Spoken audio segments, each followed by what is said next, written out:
Alors, je fais assez rapidement pour laisser la parole à Georges. Il m'a demandé de parler un petit peu de télémédecine et de cancer de la prostate. Je vais surtout vous rapporter en fait une expérience qu'on a depuis quelques années, puisqu'on était pilote pour l'assistance publique, en tout cas en urologie, pour les téléconsultations, qui font partie des 5 actes donc, de télémédecine. Alors, on débutait assez tôt, en mars 2019, au moment où il y avait eu le plan santé qui prévoyait les téléconsultations, et puis ça a beaucoup végété, puisque 6 mois après, il n'y avait que 2,5% des objectifs au niveau national qui étaient atteints, et puis le Covid est arrivé, avec, comme vous le voyez, en avril 2001, plus de 4 500 000 téléconsultations, dont la moitié pour une seule société. Alors, notre expérience personnelle, donc on a débuté en avril 2019, on a à peu près aujourd'hui plus de 1000 téléconsultations qui sont intéressantes pour les indications des patients. Donc ce sont des patients qui sont à l'initiation d'un traitement, ils sont traités et puis les consultations sont souvent évidemment pleines. Et donc on veut quand même avoir des nouvelles et les revoir assez rapidement, donc on ne les fait pas venir. Ils ont eu leur traitement et on peut 15 jours ou 8 jours après ou la semaine qui suit, si on est inquiet évidemment, les voir en téléconsultation. Vous voyez, ça représente à peu près la moitié des patients. Et puis il y a l'autre partie qui sont les patients qui vont très bien. Qui généralement se déplacent, c'est une habitude pour eux, peut-être une fois par an.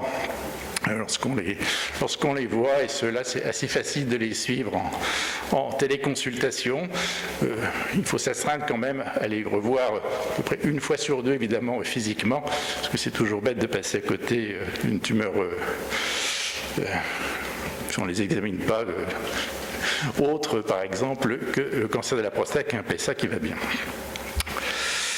Alors, est-ce qu'il y a un frein à ça? Donc, on a regardé un petit peu par rapport à la population de référence, l'acceptation et la faisabilité. Vous voyez qu'il n'y a pas de différence. En fait, les patients, même les plus vieux, font la téléconsultation. Ils sont très contents parce que c'est leurs enfants qui viennent à la maison pour leur brancher l'ordinateur et ils voient leurs enfants. Et donc, ça les ravit beaucoup. Et donc, l'âge n'est pas du tout un frein. La distance, en fait, domicile-hôpital, comme vous voyez, finalement, les gens qui sont assez proches, ils viennent plus, évidemment, facilement à l'hôpital, mais ils participent bien à des consultations. Puis dès qu'on passe 25 km, en fait, là, il y a une petite bascule. La téléconsultation devient évidemment très intéressante. Et puis, bien sûr, il y a les patients qui sont outre-Atlantique, par exemple, aux Antilles. Est-ce que c'est bien pour le chirurgien?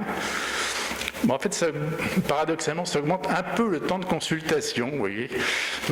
On avait regardé pour ces patients, on a plus 5 minutes, le temps de faire, après les ordonnances dans le système et ainsi de suite. Donc, ça gagne du temps aux patients, mais ça en perd un petit peu pour le praticien.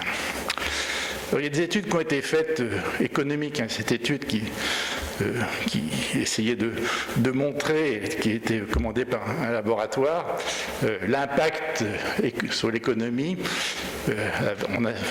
en disant pour le cancer de la prostate, après prostatectomie et traitement hormonal, on pourrait faire environ 4,3 millions d'euros par an d'économie. Ça reste évidemment trouvé, ce sont des modèles purement théoriques. Dans la littérature, il y a peu de publications qui sont sorties. Ce qui ressort, c'est que ça reste faisable, que les patients sont satisfaits, que les praticiens aussi. Aux États-Unis, les temps où les consultations étaient identiques dans cette étude. Et puis, bien sûr, il y a l'économie du transport. C'est surtout pour les patients l'économie de temps qui est le premier motif pour eux, en fait, d'avoir une téléconsultation. Alors, les conclusions assez rapides de cette expérience, c'est que ça facilite quand même les démarches, ça réduit le temps de consultation. À titre personnel, c'est assez facile parce qu'on a une gestion de la consultation qui devient assez autonome. Vous pouvez votre consultation, si vous voulez, à 9h du soir, tout seul. Il n'y a pas besoin d'avoir une infirmière d'accueil ou un secrétariat, puisque les systèmes aujourd'hui sont assez bien intégrés. Ça pose le problème de réorienter le personnel d'accueil. ça fait bien sûr des économies de transport, et puis peut-être, on ne sait pas si c'est bon pour la planète, je ne sais pas si les transports ou la chaleur dégagée par les serveurs informatiques est en compétition. Donc voilà pour cet aspect téléconsultation, et je terminerai rapidement sur l'aide à l'information en cancérologie, qui sont donc des outils.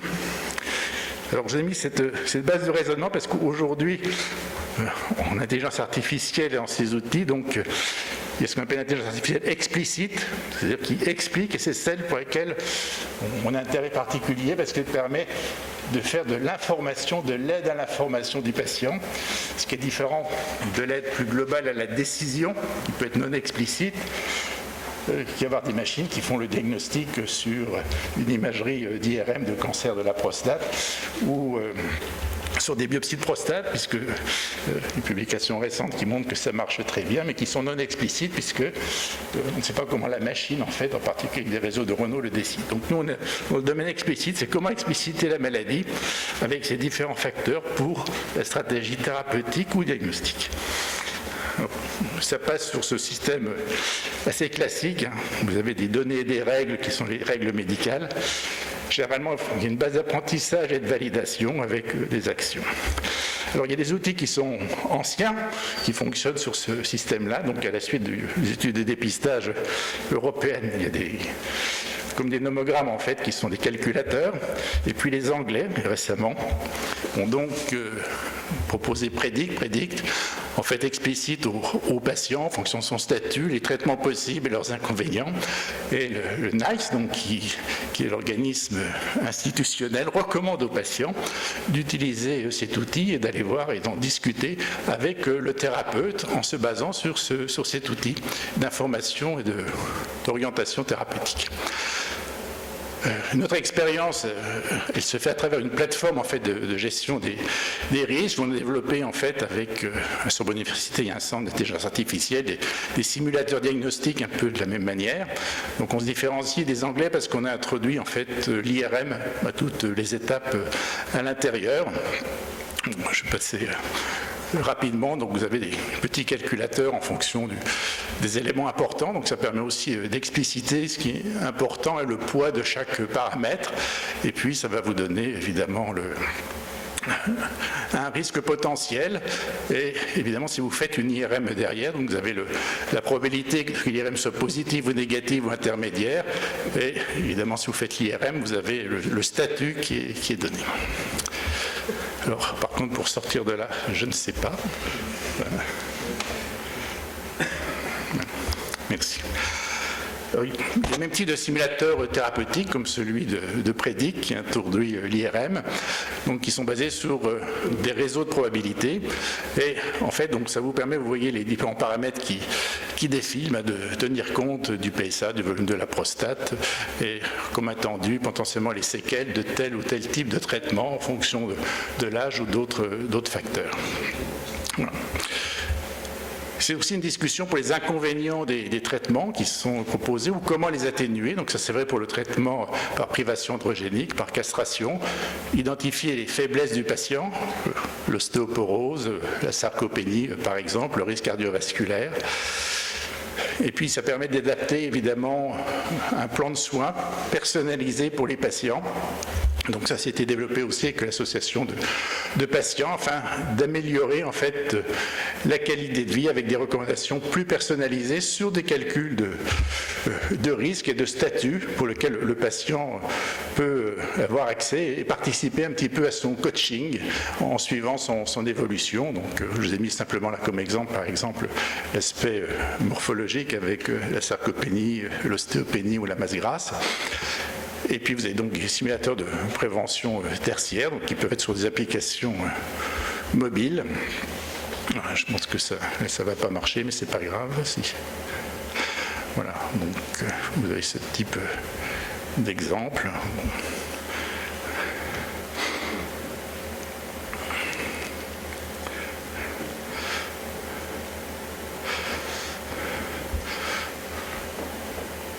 Où le patient peut suivre un petit peu son bien-être physique et le suivi. Ça n'a rien de très original parce que c'est aujourd'hui assez largement développé dans la communauté de prise en charge en cancérologie. Donc soit pour la gestion des effets secondaires, soit en effet, comme ici, pour la gestion de la qualité de vie. Voilà. Ce qui permet aux patients d'être... Merci. D'être coaché, puisqu'il a son parcours de soins qui est évidemment recommandé, et on peut faire de l'éducation thérapeutique en fait avec ce type d'outils. Là par contre, on a fait une étude également sur l'âge. Les patients de plus de 80 ans ont beaucoup de mal encore avec les outils connectés, il y en a quelques-uns. Donc ça c'était un facteur limitant, avec en effet ce sur l'âge qui était autour de 80 ans en fait, pour pouvoir avoir ce coaching connecté. Donc voilà, je vous remercie pour votre attention.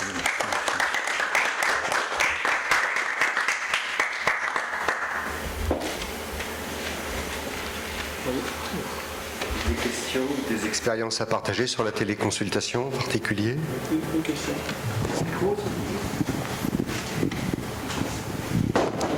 Dans quelle mesure l'acte de téléconsultation, dans l'acte, les professionnels de santé de proximité, l'infirmière ou le médecin généraliste, sont associés ou non systématiquement à un échange avec le spécialiste de l'hôpital? Nous, ils sont pas... Ça, c'est important d'avoir finalement ils ne sont pas associés spécifiquement. Je vais dire qu'ils sont souvent contents parce que leurs enfants qui viennent à la maison. Mais on a aussi les patients qui sont plus âgés ou qui vont être dans des maisons de retraite où ça se fait que l'infirmière et le médecin, même des patients, en fait, la téléconsultation se fait depuis le cabinet du médecin généraliste de proximité, voilà, pour faire la consultation spécialisée. Donc en fait, ça c'est assez souple et c'est adaptable en fonction évidemment de la situation sociale de la personne. Et les patients prennent un rendez-vous de téléconsultation, vous gérez avec une plateforme pour avoir un agenda qui fonctionne, etc. Comment ça se passe? Donc, il y a une logistique particulière pour... Non, il y a une logistique qui est très simple, avec une prise de rendez-vous qui est donnée soit par le secrétariat, mais aujourd'hui, l'assistance publique est en train de mettre en place une prise de rendez-vous spécifique du téléconsultation via Doctolib, puisque c'est la structure privée qu'ils ont choisie pour déployer ces téléconsultations. Et donc le patient prend rendez-vous, il reçoit un lien, et le jour où il a son heure de rendez-vous qui est fixée, il clique simplement sur un lien et il rentre dans le système. Oui, c'est une vraie problématique, enfin, et aussi un atout dans notre exercice professionnel, mais vraisemblablement, il va falloir définir des indications de téléconsultation en fonction de la spécialité chirurgicale, du type d'activité. Et puis parfois, on imagine qu'on peut avoir des surprises. C'est-à-dire qu'en fait, une consultation qu'on imaginait être une consultation de contrôle pour vérifier le poids du patient, enfin bon, tout d'un coup, il vous dit que non, il y a un élément nouveau, et alors là, du coup, on peut être amené à une consultation physique. Ce que je veux dire par là, c'est que l'Académie de chirurgie, elle va faire une consultation auprès des différentes sociétés savantes pour que chaque spécialité évalue quelles sont les bonnes indications de téléconsultation dans sa spécialité. Les anesthésistes ont déjà fait ça, et je crois qu'il y a un vrai sujet. C'est pas du tout un problème, mais ça mérite d'être un peu, pour que ça soit fluide dans notre exercice et efficace. Oui, c'est en effet intéressant. Comme on l'a vu, on a ces deux indications qui sont apparues assez rapidement. Et la première, quand on initie un traitement au patient qu'on a opéré, qu'on veut revoir assez vite, on ne peut pas le refaire déplacer parce qu'on peut vraiment être en contact avec lui en plus des consultations finalement normales, donc ça nous rajoute évidemment du temps. Mais ça, c'est un vrai plus avec le lien du patient. Voilà. Et puis après, il y a en effet ces consultations récurrentes qui sont prévues, qui embolisent un peu aussi les consultations, donc, qui sont simplifiées avec, j'allais dire, comme vous le dites, il faut quand même se méfier de ne pas passer à côté de quelque chose, d'avoir le syndrome d'Alain Maginot, c'est-à-dire on regarde juste le PSA à travers le truc et on n'interroge pas assez bien le patient, c'est le risque. Et je pense qu'il faut s'astreindre d'avoir... pour certains patients, en effet, une consultation physique est prévue dans le parcours entre les téléconsultations.